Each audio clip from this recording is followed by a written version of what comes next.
nous sommes à la phase finale, presque finale bien sûr, parce que nous sommes à la 6e question qui porte sur la thématique l'art de démarrer son entreprise grâce à la méthode Nid d'oiseau. Et nous avons vu précédemment les 5 premières questions qu'il faut se poser avant de démarrer son entreprise. Aujourd'hui, nous allons voir la 6e question. Une question non pas la moindre, une très bonne question. Et cette question, quel est le statut juridique de mon entreprise? Quel est le statut juridique de ton entreprise?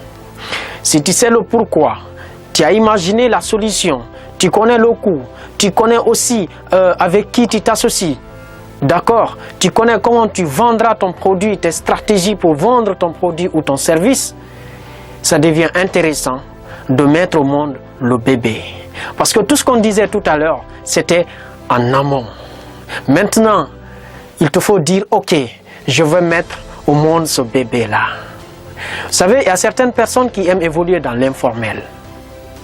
Mais moi, je te conseille, d'accord, pour avoir vécu tout cela, je te conseille plutôt de formaliser ton entreprise. Ça ne te coûte pas grand-chose. Le statut juridique de l'entreprise varie selon la taille, selon les moments, selon plusieurs critères et tout ce qui s'ensuit. Sous réserve des juristes et des notaires, je sais que dans l'espace OADA, vous pourrez avoir plusieurs statuts juridiques.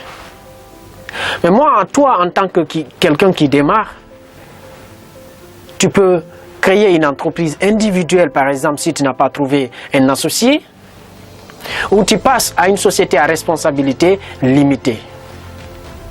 Tu as aussi d'autres statuts juridiques tels que les groupements d'intérêt économiques, tu as aussi des statuts juridiques tels que les sociétés en nom collectif, tu as des sociétés anonymes, tu as des sociétés anonymes simplifiées, tu as tous ces statuts juridiques, toutes ces formes juridiques qui sont à ta disposition.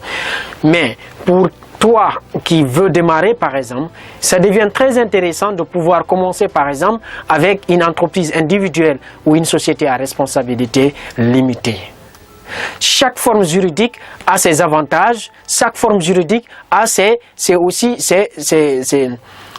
pas ses inconvénients, mais plutôt les responsabilités qui vont avec. D'accord, qui vont avec. Une entreprise individuelle, tu n'as pas les mêmes engagements vis-à-vis de l'État que quand tu as une société à responsabilité limitée, que quand tu as une société anonyme, ainsi de suite. Donc, ce n'est pas quelque chose de compliqué. Hein. Pour créer ta société, en Guinée par exemple, tu vas à l'APIP.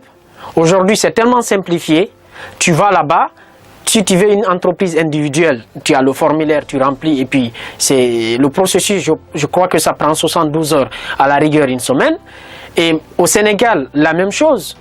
D'accord? Quand tu veux créer une entreprise, tu te déplaces dans les établissements certifiés dans ce sens-là et puis ils vont t'aider quoi.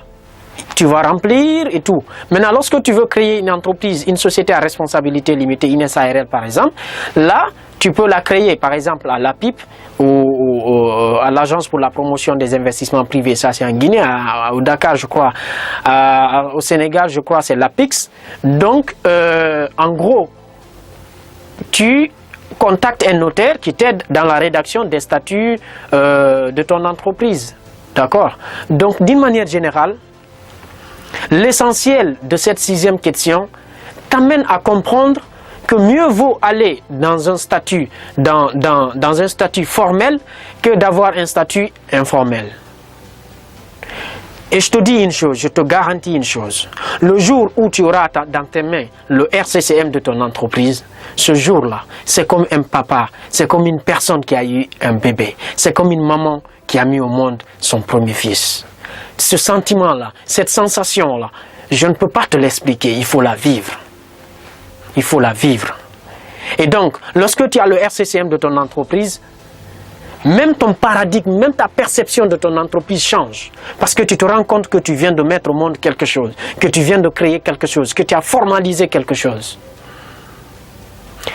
Maintenant, il faut que tu comprennes qu'avoir le RCCM d'une entreprise ne fait pas de toi forcément quelqu'un qui a réussi dans l'entrepreneuriat. Non, ce n'est que la première étape. C'est comme si tu as mis au monde un nouveau-né. Il faut l'éduquer, il faut le nourrir, il faut le laver, il faut l'éduquer, il faut l'aider à marcher, ainsi de suite. Donc, vois ton entreprise comme un bébé, comme un nouveau-né. La façon dont cet enfant évolue, la façon dont il ne peut pas être né aujourd'hui et se lever aujourd'hui, marcher aujourd'hui, courir aujourd'hui, aller à l'école aujourd'hui, tout. C'est de la même manière que ton entreprise ne peut pas être créée aujourd'hui et grandir le même jour. Il y a toujours des étapes. Il y a toujours des étapes à franchir. Mais cette étape-là, c'est une étape ultime. Et donc, si tu as formalisé tout ça, vas-y, prends ton RCCM et lance-toi dans l'aventure entrepreneuriale.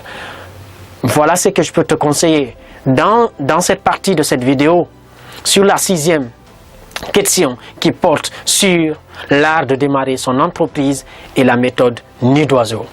Je te dis à la prochaine vidéo et nous allons voir la dernière question, la dernière partie sur l'art de démarrer ton entreprise.